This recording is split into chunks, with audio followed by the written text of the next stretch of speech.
The throne adjusted itself again. It did that whenever she leaned even slightly to the left, as if it had strong opinions about posture. She didn't. She let it hum and reshape beneath her while her gaze drifted far beyond the chamber's vast, curved windows, past fleets and stars and territories that technically belonged to her, though none of them felt as persistent as the memory that refused to leave. Someone was arguing. They were always arguing. "And I am simply saying," one council member insisted, their voice translating into something far too polite for the visible frustration, "that granting voting rights to a fungal intelligence with a lifespan of 12 hours introduces logistical concerns." "It already outlived your last policy proposal," another replied dryly. The Empress didn't look at them. She had learned that if she remained still enough, quiet enough, the council sometimes forgot she was there and solved their own problems. Or created new ones. It was roughly the same outcome. The fungus pulsed faintly in its containment field, then emitted a soft chime. The translation system hesitated, recalibrated, and finally produced a single word: abstain. Silence followed. One of the advisors sighed in a way that suggested this was not their first encounter with existentially uncooperative plant life. The Empress almost smiled. Almost. Because something tugged at her again, that same faint, insistent echo like a signal trying to break through static. It wasn't coming from the chamber or the fleets or even the empire itself. It was older than all of that. Smaller, simpler. A promise.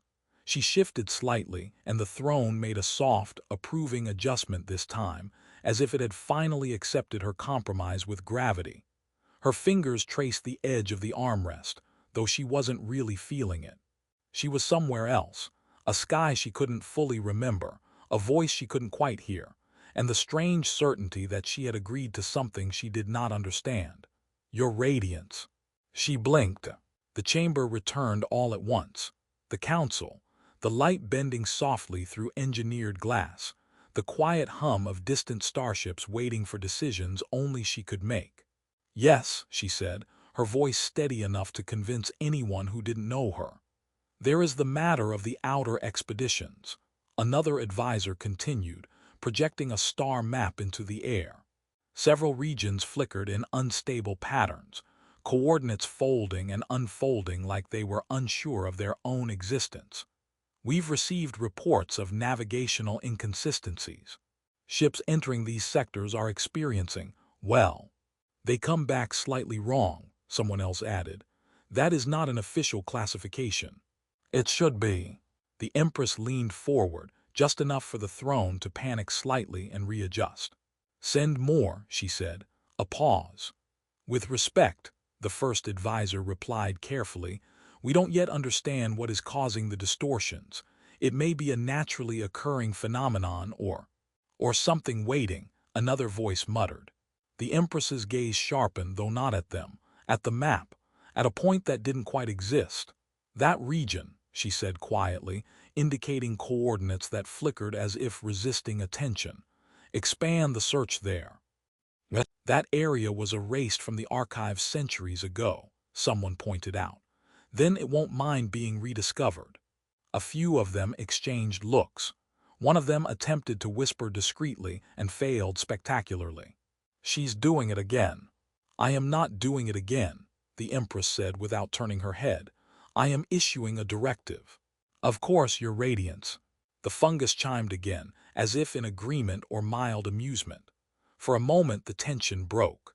Someone coughed. Someone else pretended to study the map with great intensity, as though it might suddenly start explaining itself out of pity. The Empress leaned back.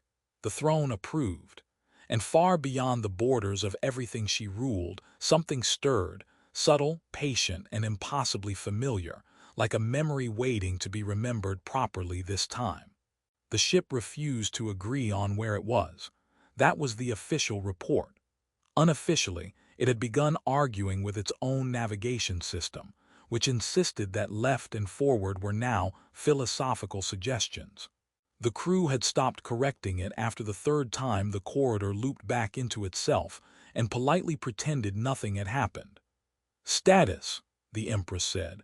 Her voice carried through the chamber as a projection rather than a presence. She did not need to be physically there. The ship, unfortunately, did.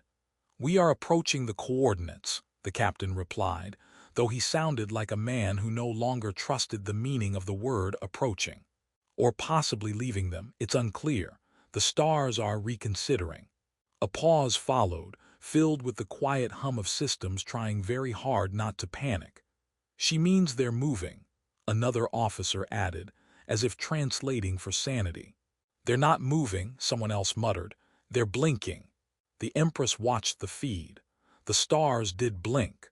Not dramatically, not in any way that could be easily blamed on malfunction. Just enough to suggest that something behind them was adjusting the pattern. "Proceed," she said. "With respect," the captain replied. "Proceeding may result in arrival before departure." "That sounds efficient." A few restrained chuckles slipped through the bridge, tension cracking just slightly. The captain did not laugh, but his shoulders relaxed in the way of someone who had decided to accept nonsense as a temporary reality. Then the air changed.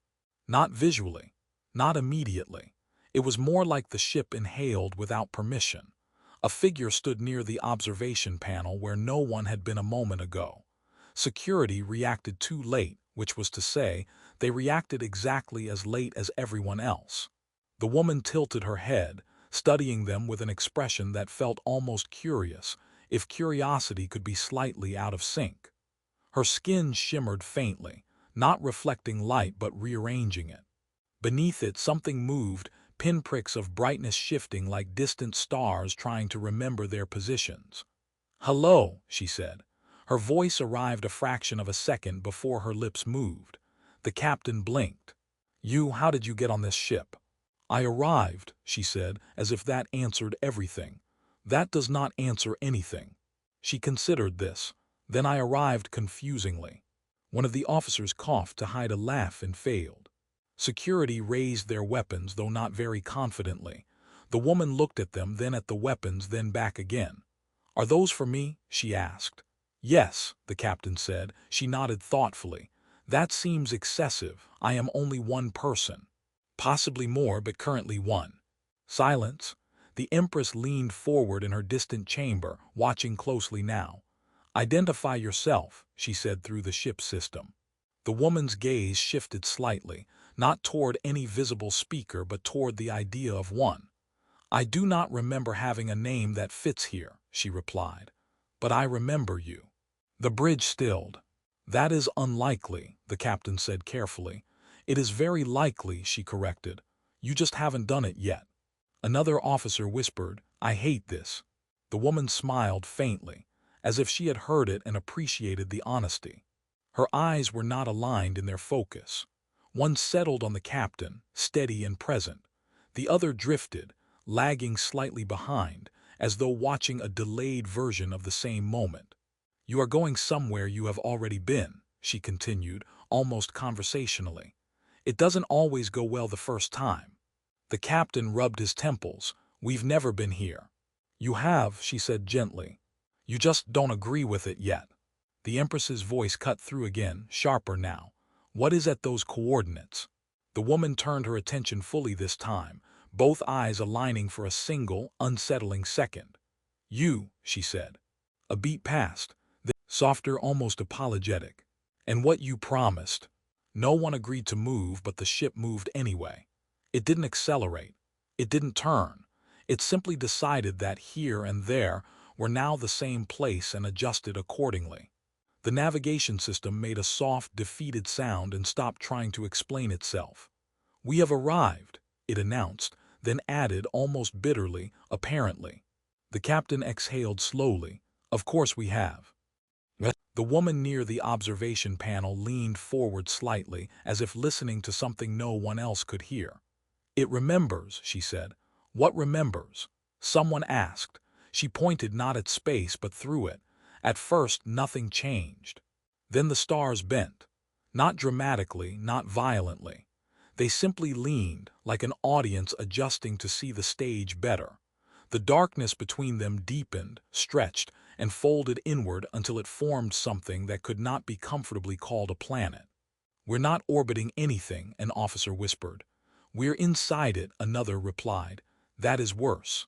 The surface, if it was a surface, shifted with a slow, patient rhythm.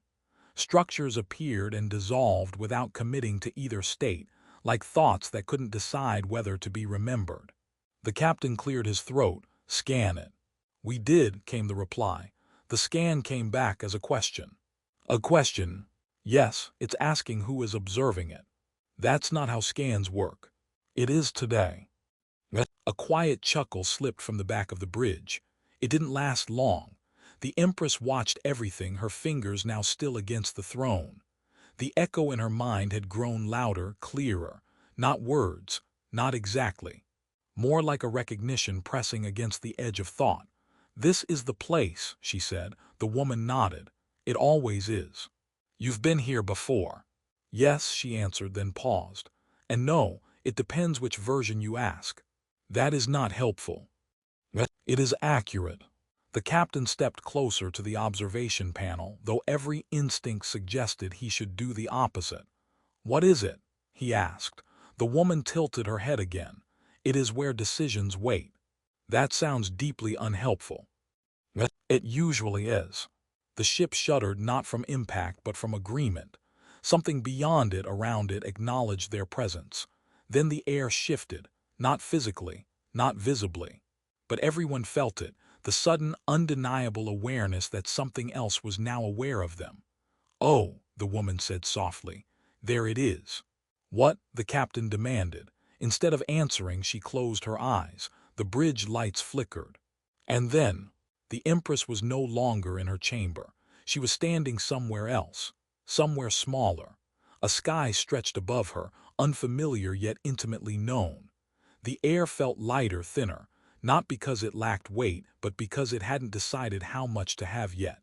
She looked down. Her hands were smaller, no, not smaller, earlier. "You came back," a voice said. She turned. The entity stood there, not towering, not monstrous, but wrong in quieter ways. Its shape refused to settle, adjusting slightly whenever she tried to focus on it, like it preferred to be remembered incorrectly. "I never left," she replied, though she wasn't entirely sure which version of herself was speaking. The entity considered that. "That is also true." A pause stretched between them, filled with something that wasn't quite time. "You made a promise," it said. She felt it then, not as a memory but as a certainty. Something she had carried forward without understanding, like a word learned before its meaning. "I did," she said. "Do you remember it?" She hesitated. "No." The entity shifted, almost amused. "That was part of it." Behind her, something flickered, a glimpse of the present, the ship, the crew frozen in place as if waiting for her to decide what had already happened. The woman stood among them, watching both directions at once. "She's at the beginning again," she said lightly. "Is that good?" the captain asked. "It depends," she replied, "on whether she finishes it differently this time." Back in the not quite past, the Empress stepped closer to the entity. "What did I promise?" she asked. The entity did not answer immediately. Instead, it reached out, not with a hand but with something that felt like a memory being offered. "You promised to become," it said. She frowned. "To become what?" The entity's form shifted again, briefly aligning into something almost recognizable, something that felt uncomfortably like her own reflection stretched across time. "That," it replied. On the ship, one of the officers whispered, "I don't like this." The captain nodded. "I don't think we're supposed to." The woman smiled faintly. "That usually means it's important."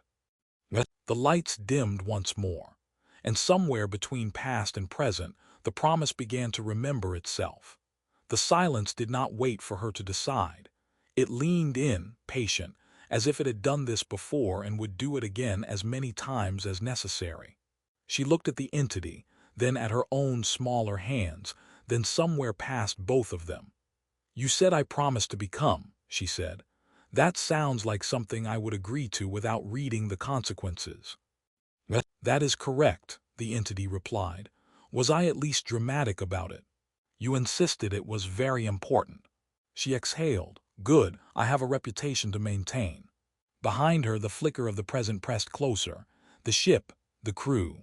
The woman watching everything with that quiet, slightly delayed understanding. The captain's voice echoed faintly through the fracture of time. If she doesn't come back, what happens to us? The woman shrugged. You become a very interesting footnote. I don't want to be a footnote. Most beings don't. It rarely helps. The Empress stepped forward. Explain it properly.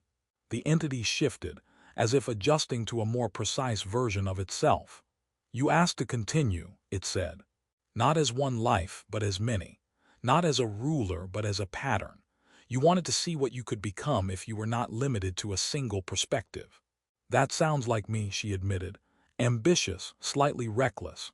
Slightly. And the cost? The entity paused. You do not remain singular. She frowned, meaning I stop being me. Meaning you become more than you can recognize. She turned away from it, staring up at the sky that felt like it was still deciding whether to exist. In the present, the ship groaned softly, like it was uncomfortable with the entire conversation. Is it just me? One officer whispered. Or does this feel like we're about to be philosophically erased? Yes, the captain said.